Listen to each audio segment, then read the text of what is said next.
Pernikahan yang tak diinginkan. Bab. Herlina menghela napas, wajahnya seketika berubah sendu. Alea sudah ditalak 2, nak. Sekarang Alea sedang berjuang agar mereka bisa kembali rujuk. Azarin diam mendengar penjelasan ibunya. Wajahnya tenang, tetapi pikirannya berputar cepat. Umi kasihan sama Alea. Dia benar-benar gak bisa jauh dari Jenderal. Tapi, apa daya, Jenderal tetap ingin berpisah. Dia gak mau kembali. Azarin mengerutkan keningnya, mencoba mencerna informasi itu. Kalau memang Mas Jenderal ingin berpisah, kenapa dia gak jatuhkan talak 3 saja, Umi? Bukankah itu lebih jelas? Herlina menggeleng, ekspresi wajahnya menunjukkan kebingungan. Umi juga gak paham, nak. Mungkin Jenderal masih ragu, atau entahlah. Jalan pikirannya sulit dimengerti. Azarin menghela napas panjang, mencoba menahan emosi yang mulai muncul. Dalam hatinya, dia mulai memahami sesuatu. 31. Enggan meninggalkan Alea sepenuhnya, tetapi mengejar dirinya seolah dia menjadi wanita satu-satunya dicintai. Faktanya, Jenderal menginginkan mereka berdua. Miris. Umi, coba deh bicara sama Mas Jenderal, ujar Azarin. Wajahnya menunjukkan jelas rasa kesal yang ditahan-tahan. Kalau dia memang masih ingin bersama Kak Alea, kenapa gak tegas? Jangan gantung hubungannya. Dia itu laki-laki gak sih? Masa iya, gak bisa tegas sama perasaannya sendiri? Herlina terdiam sejenak, menatap putrinya dengan tatapan penuh pemahaman. Wajahnya memancarkan kelelahan, baik dari fisik maupun batin. Setelah beberapa saat, dia bertanya dengan suara yang hati-hati, "Dia masih mengejarmu, nak?" Azarin mengangguk pelan. "Iya, Umi. Dia terus datang, bilang masih cinta, masih ingin memperbaiki semuanya. Padahal, di sisi lain dia juga gak melepaskan Kak Alea sepenuhnya. Aku lelah, Umi. Aku gak mau terus begini. Aku juga ingin hidup tenang, ingin bahagia." Herlina menghela napas panjang, terdengar berat. Tatapannya berubah lembut. "Umi paham, nak. Nanti Umi coba bicara sama Nak Jenderal. Dia harus tahu batasannya. Kalau dia memang gak bisa melepaskan Alea, kenapa harus terus mengusik hidupmu?" Azarin menatap ibunya dengan mata berkaca-kaca, merasa sedikit lega mendengar dukungan itu. "Terima kasih, Umi," ucapnya pelan. Herlina tersenyum tipis, mencoba menenangkan putrinya meski dalam hatinya dia juga merasa lelah menghadapi semua ini. "Sudah, nak. Sekarang kamu istirahat saja. Udah malam. Kamu pasti capek seharian di luar." Azarin mengangguk, bibirnya melengkung membentuk senyuman kecil. "Iya, Umi." Herlina berdiri dari tempat duduknya, membenarkan mukenanya yang sedikit kusut, lalu menepuk lembut bahu Azarin sebelum melangkah keluar dari kamar. Namun, sebelum pintu tertutup, dia berbalik sejenak. "Ingat, nak. Jangan biarkan orang lain mengusik kebahagiaanmu lagi. Kamu pantas untuk bahagia." Azarin hanya bisa mengangguk, menatap punggung ibunya yang semakin jauh. Hatinya terasa lebih ringan, meski bayangan pertemuannya dengan Jenderal dan segala kerumitan itu masih membekas. Dia menarik napas panjang, berbaring di atas tempat tidurnya, berusaha menenangkan diri, menatap langit-langit kamar sembari memanjatkan doa.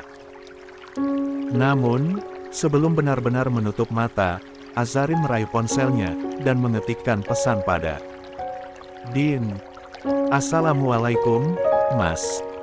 Maaf mengganggu, kata Umi tanggal baik untuk menikah, tanggal 6 bulan depan nanti. Gimana, Mas?" Azarin meletakkan ponselnya kembali di sampingnya, tetapi hanya hitungan detik, denting pesan terdengar. Dia pun mengambil kembali benda pipih tersebut, membuka pesan yang ternyata dari Din.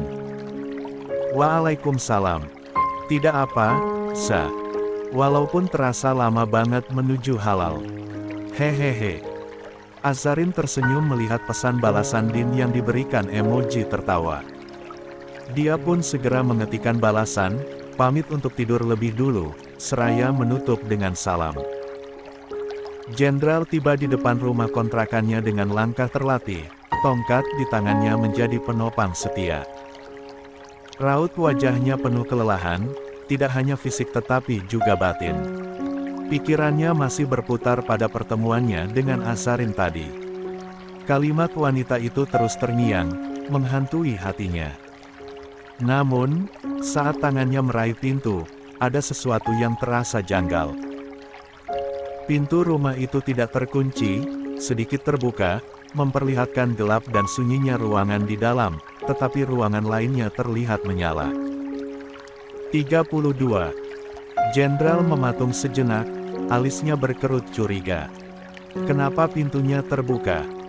Gumamnya pelan, sebelum mendorong pintu dengan hati-hati. Dia melangkah masuk, tatapan matanya mengawasi sekeliling. Biasanya Elsa akan menyambutnya saat datang, tetapi kini tak terlihat sepi. Mustahil adiknya tidur, dalam kondisi pintu tak ditutup dengan benar. Langkahnya semakin tergesa, meskipun tongkat yang menopangnya membuat setiap gerakan terasa sulit. Dia memutuskan untuk memeriksa dalam rumah, dan ruangan yang pertama kali diperiksa tak lain adalah kamar Elsa, ruangan kecil di tengah rumah. Pintu kamarnya tidak tertutup, hanya ditutup gorden seadanya.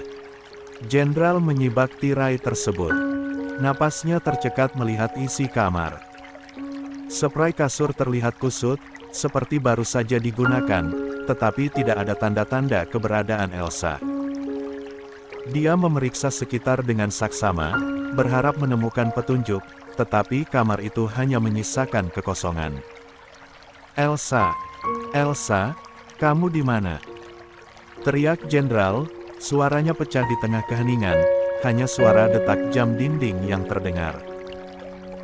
Dia bergegas menuju dapur, memeriksa setiap sudut ruangan, termasuk kamar mandi kecil di dekatnya. Namun, hasilnya tetap sama, tidak ada tanda-tanda Elsa. Rasa paniknya semakin menjadi-jadi saat melirik jam dinding, pukul 9 malam.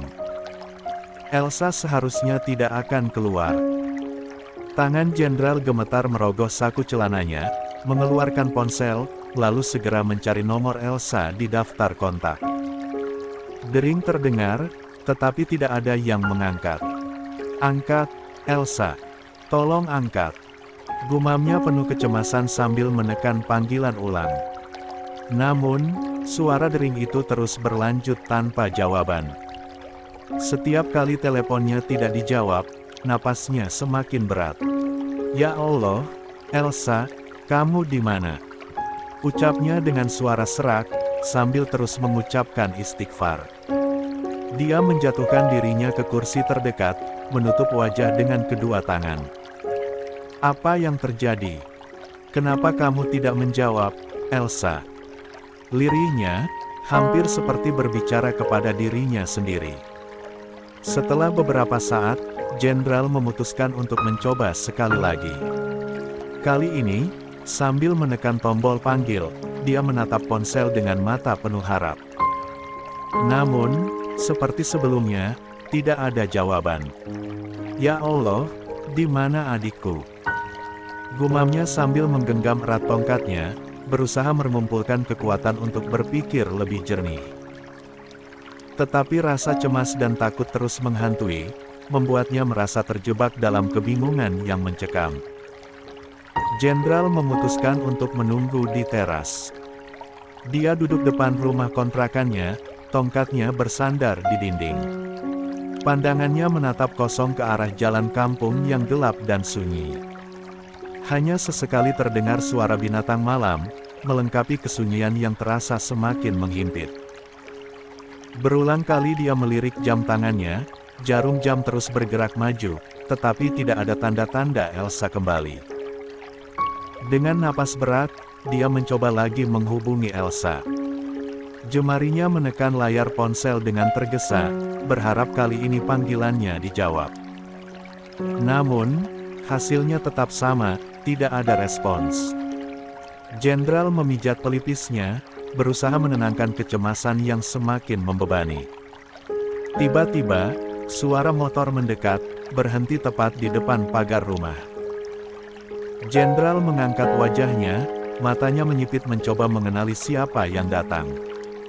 Perlahan, sosok seorang wanita berhijab merah muda, turun dari motor, mendekat dengan langkah tenang. Ketika wajahnya mulai terlihat jelas di bawah lampu jalan, Jenderal langsung mengenalinya. Raut wajah Jenderal berubah tegang, melihat Alea. Rahangnya mengeras. Dia mengalihkan pandangan ke 33. Arah lain, seolah tidak ingin melihat wanita itu. Alea tersenyum lembut, mendekati Jenderal dengan santai. "Mas Jenderal, ngapain berdiri di luar jam segini? Lagi nunggu siapa?" tanyanya dengan nada ramah. Jenderal tidak menjawab pertanyaannya. Sebaliknya, dia menatap lurus ke jalan sepi di depannya. "Kamu ngapain datang malam-malam, Alea?" tanyanya dingin. Alea tidak terpengaruh oleh nada tajam Jenderal. Dia mengangkat sebuah kantong plastik berisi kotak makanan dan menyerahkannya padanya. "Aku baru balik dari Jakarta, habis seminar kedokteran. Di jalan aku sempat beli makanan, ingat Mas Jenderal, jadi aku bawakan ini," ucapnya dengan lembut. Jenderal menggeleng pelan, menolak tanpa banyak basa-basi. "Aku sudah makan." Alea tersenyum kecil, lalu duduk di kursi samping Jenderal tanpa meminta izin. "Kalau gitu, temani aku makan. Aku lapar banget, Mas. Lagian, kita masih suami istri, kan? Jadi wajar dong kalau aku ingin berbagi makanan sama suamiku," ujarnya sambil membuka kantong plastik itu, mengeluarkan kotak makanan, dan mulai membukanya. Jenderal memalingkan wajah, enggan menatap wanita yang duduk santai di dekatnya. "Alea, jangan cari masalah. Aku lagi gak mau diganggu," ucapnya dengan nada tegas. Namun, Alea tetap tersenyum. "Aku gak cari masalah, Mas. Aku cuma ingin makan bareng suamiku. Lagi pula, masa idah kita belum selesai, kan? Itu artinya aku masih istrimu, Mas Jenderal." Jenderal menghela napas panjang, jelas terlihat bahwa dia mulai kehilangan kesabaran. Namun, Alea tetap melanjutkan, kali ini dengan suara lebih lembut. "Mas, aku gak tahu kamu lagi ada masalah apa. Tapi jangan terus-terus tolak aku. Aku cuma ingin makan sama kamu. Apa itu salah?" tanyanya sambil menatapnya dengan sendu. Jenderal akhirnya menatap Alea, matanya penuh amarah yang dia coba kendalikan. "Pulanglah. Ini bukan waktu yang tepat untuk kamu datang," ucapnya tegas. Namun, Alea tetap bertahan, membuka kotak makanannya, dan mulai menyuap nasi ke mulutnya dengan santai. "Aku gak akan lama kok, Mas. Setelah selesai makan, aku pulang. Anggap aja aku cuma numpang singgah," katanya sambil tersenyum. Jenderal hanya menggelengkan kepala, berusaha mengabaikan Alea. Namun, di dalam hatinya, dia tahu wanita ini tidak akan pergi dengan mudah.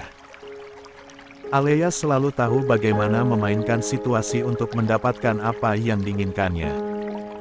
Alea, wanita keras kepala itu, terus menikmati makanannya dalam diam, sendok di tangannya terus bergerak dengan santai. Di sisi lain, Jenderal hanya duduk sambil memalingkan wajah, tetapi aroma makanan yang menggoda perlahan merambat ke indera penciumannya. Perutnya, yang memang sudah kosong sejak siang, memberikan respons dengan bunyi samar yang terdengar jelas di tengah keheningan. Alea menghentikan gerakannya sejenak, menoleh pada Jenderal, lalu tertawa kecil. "Mas, Itu tadi perutmu ya? Lucu banget, katanya sambil menutup mulut dengan tangan, berusaha menahan tawa. Jenderal mendengus pelan, tetapi tidak membalas. Raut wajahnya sedikit memerap, entah karena malu atau kesal, tetapi dia tetap berusaha menjaga gengsi. Alea tersenyum simpul, lalu mengambil sedikit makanan dengan sendoknya dan menyodorkannya ke arah jenderal. Sudah deh, Mas. Jangan gengsi. Makan aja. Aku tahu kamu lapar. Awalnya, jenderal ingin menolak, tetapi aroma makanan yang semakin kuat membuatnya menyerah. Tanpa berkata apa-apa, dia membuka mulutnya, menerima suapan dari Alea. Rasa makanan yang hangat dan nikmat seketika menyebar di lidahnya, memberikan sedikit kelegaan di tengah kegelisahan. 34. Alea tersenyum puas. Gitu dong, Mas. Jangan keras kepala. Lagian, aku cuma ingin kamu gak kelaparan, ucapnya dengan nada lembut. Sambil melanjutkan makannya sendiri, Alea mulai bercerita. Seminarnya tadi cukup seru, Mas. Banyak dokter-dokter senior yang berbagi pengalaman. Aku jadi makin semangat buat ngelamar kerja di rumah sakit swasta itu, ujarnya dengan nada antusias. Jenderal mengangkat wajahnya sedikit, memberikan perhatian meski tidak sepenuhnya menatap Alea. Rumah sakit swasta? Yang mana? Tanyanya singkat. Rumah sakit Bina Medica, Mas. Katanya mereka buka posisi untuk dokter spesialis. Gajinya juga lumayan besar. Tapi, ya, ada biaya administrasi yang harus aku bayar dulu. Kalau lancar, aku bakal mulai kerja bulan depan, jawab Alea sambil melirik jenderal. Jenderal hanya mengangguk pelan. Bagus kalau memang kamu punya rencana ke depan. Jangan cuma tergantung sama orang lain. Alea tersenyum kecil.